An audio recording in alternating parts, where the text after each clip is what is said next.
Friends lang daw ang hot topic ngayong sina Bianca Manalo at Rob Gomez dahil sa kanilang kumalat na conversations. Ang boyfriend ni Bianca na si Senator Win Gatchalian, no comment daw sa issue. Yan at iba pang maiinit na showbiz chika sa report na to.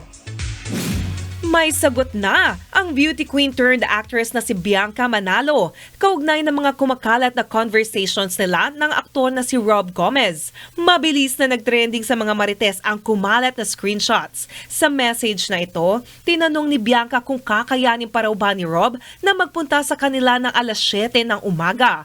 Sa isa pang message ni Bianca, may sinabi siyang, "He's not here, he's in Valenzuela," quote unquote. Hinala dyan ng mga marites, ang tinutukoy dito ni Bianca ay ang kanyang boyfriend na si Senator Win Gatchalian. Umalma naman dito si Bianca. Sa kanyang pahayag sa Instagram, magkaibigan lang daw sila ni Rob. Nilinaw din ni Bianca na magdadala lang daw sa kanya ng regalo si Rob at gusto niyang makuha ito ng maaga bago siya umalis.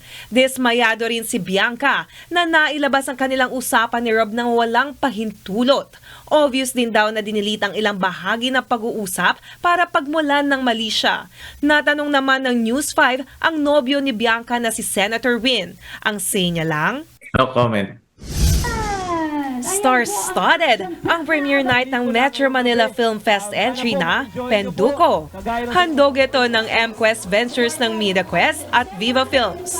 Dapat daw abangan ang intense fight scenes.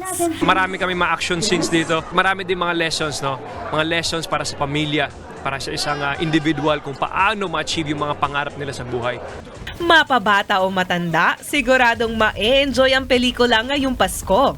Ginawa natin siyang relevant sa panahon ngayon, sa mga issues ngayon.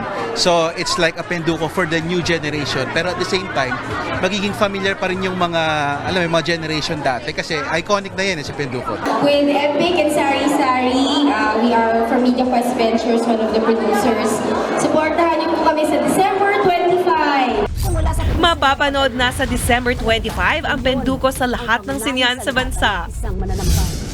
Exciting na weekend naman sa 2024 ang naghihintay para sa ating mga kapatid. Kapartner na ng TV5 ang 9 Media Corporation o NMC para mas mapalakas ang weekend TV experience nationwide.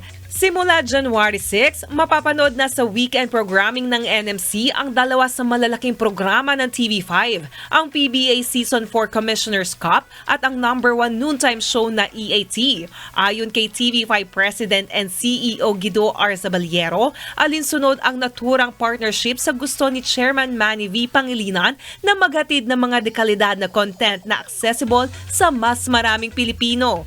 Ang NMC ay available sa free-to-air television. Channel 9 ito sa Manila, Cebu at Davao. Channel 5 sa Zamboanga, Channel 8 sa Bacolod at Channel 12 naman sa Baguio.